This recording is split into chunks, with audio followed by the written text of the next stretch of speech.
Welcome to this week's Fit for Life at 50 podcast, episode 17. And this week brought to you whilst I'm out and about on a Sunday afternoon walk, which is an absolutely lovely area, which if you're watching on YouTube, you can see that behind me. So as usual, thank you very much for anyone that's listened to the podcast, episode 17 this week. So if you've listened to all of them, thank you very much. If you've listened to a few, again, thank you very much. And if it's your first time listening, then have a look, have a listen, go back through.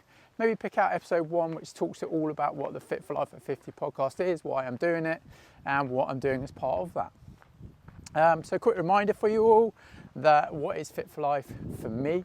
It's my challenge to be as fit as I can possibly be when I turn 50 on the 27th of March 2024. And I want to be able to be competitive at my running. I want to be able to enjoy my running, have a variety of running, being able to go out doing trail running. If I want to do some track running, road running, whatever that might be, I want to be fit to be able to do that. I also want to be fit to be able to take on any other challenges like hiking, walking, all the sorts of things that I enjoy doing, and I have the energy and the fitness just to know that I can go out and do those as and when I want to. I want to be strong enough, I want to be working on my mobility to help me ward off any injuries, something that's really important. As we get that a little bit older, we need to be doing our strength and conditioning, we need to be able to do our mobility. But also to have the energy and the strength, the mobility, to do all the things that I want to do in my everyday life, through my work, my leisure. I just want to know that I can do anything I want, really.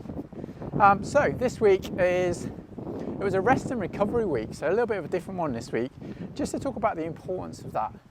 A little saying that I've seen or read somewhere, I can't remember, all around how rest and recovery is a prerequisite for outstanding performance. And obviously last weekend, if you listened to the podcast or you've seen on social media, I did the fan dance over in Wales, came second overall and first masters, 14 and a half miles running up a mountain up Penny Fan, which was a challenging event.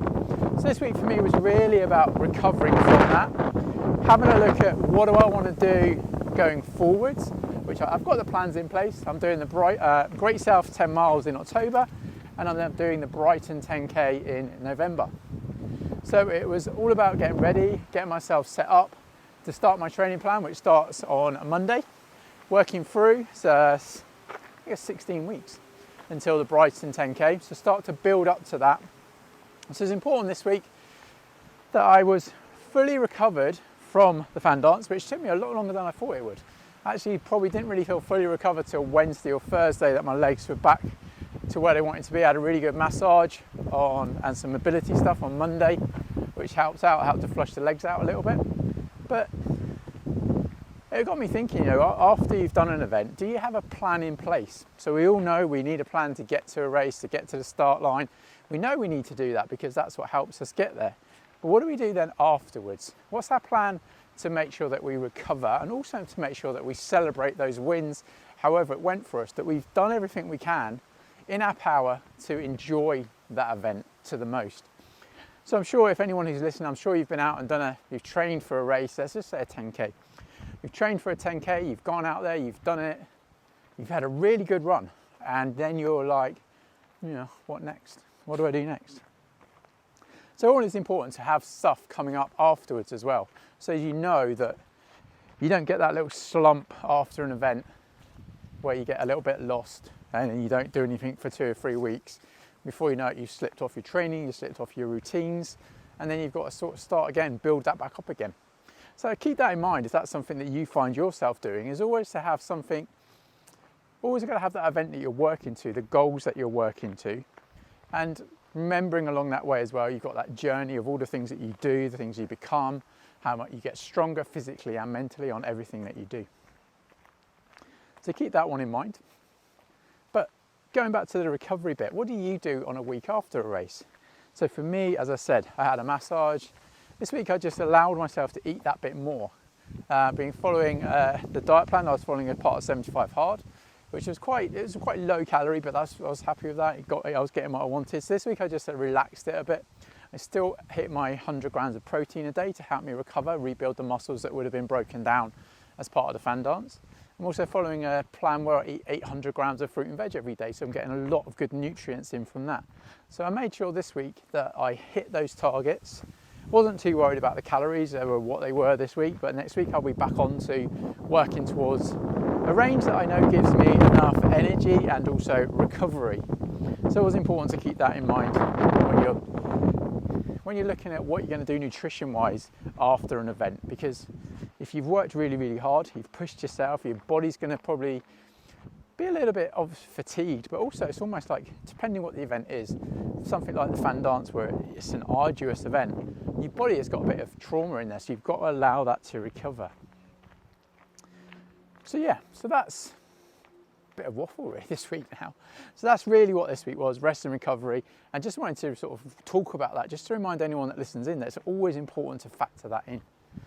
So what's next in my training? So as I mentioned, I'm doing the Great South 10 miles in October, and then the Brighton 10K. Both of those two, I'm doing those because they're both qualifiers for England Masters. So, and you need to get a certain time, you need to come in the top 3. So I want to give those a really good crack. So as next year when I'm 50, I can represent, hopefully, get an England Masters vest and go to the championship race for those. Anyone that knows about, or maybe you don't know about, but on the England Masters, it's in 5-year age categories.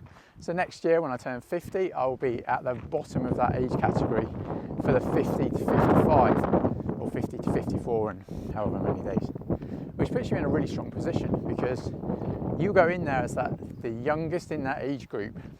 So you've got that little bit of time, maybe 6 months to a year, where you've got that little bit of advantage of being that younger person coming into that age group. So I really want to capitalise on that on the first, after March, going up to the end of next year, to really capitalise on that benefit that I've got there, which will be good.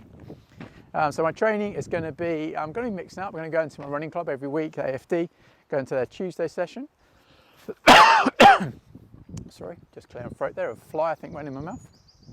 So I'll be doing that, getting some speed into the legs. I'm going to be doing a tempo type session or a hill session every other week, and I'm going to do those off road because I think it's so important to keep into your training, hill training, running off road. It builds you into a much, much stronger runner, which then you can take into your road running, and you just find it that much easier. You can run that much quicker without having to put too much effort in. So that will definitely be part of it. I will be getting my long run in every weekend. Need to get that in. It's something I didn't really do too much over the last probably 3 months, with that focus on the fan dance as well.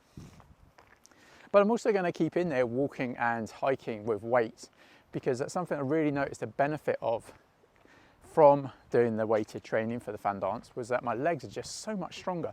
Going up hills, it was just felt so much easier. So I'm carrying the weight in my training, even though I did it clean fatigue, but with 14 pounds, I definitely felt the benefit of those weighted hikes that I did do on building up that leg strength. So that will definitely stay in there. I'll be back onto my following the plan, the legs and core session plan. It's an 8-week plan I've got for that, which is the phase 3 of the program that I was following. So building some more strength and endurance in my legs, core, particularly glutes, and working on the issue I've got with the niggly knee, but which is linked to something else in my body. So really continuing to work on that, trying to get that in a good place. I'll be doing my other strength training as well, because it's important for me to maintain that upper body strength as well. So I'll still be doing that. So a real good mix of training that will still be in there, which will then help me as I move through this second phase of the Fit for Life at 50 project. Will put me at the end of the summer in a great position to then bounce off into those awesome races, while I'll also be doing cross country. So that's what I've got coming up as well.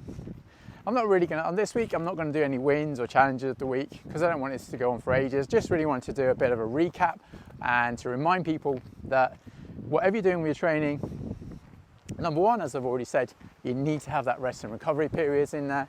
Number two, you need to have something in mind after you've done a major event, because otherwise you can just fall off things and the motivation can get lost. So yeah, so that's it. That's this, a little bit of a different one this week, maybe a little bit of waffle this week, but I just wanted to get an episode done this week when I hadn't really done a lot, to be honest, to move myself towards the Fit for Life project, other than allowing the body to recover. So as usual, you can follow me on YouTube if this is where you're watching this, Spotify if you're listening to it on there, Apple Podcasts, and you can find me on social media on Facebook, LinkedIn, Instagram, Threads, and TikTok. So I hope you found something useful out of this. If you did, drop me a message, let me know. And let me know, what do you do for recovery and what do you do after events as well? I'll leave you all there.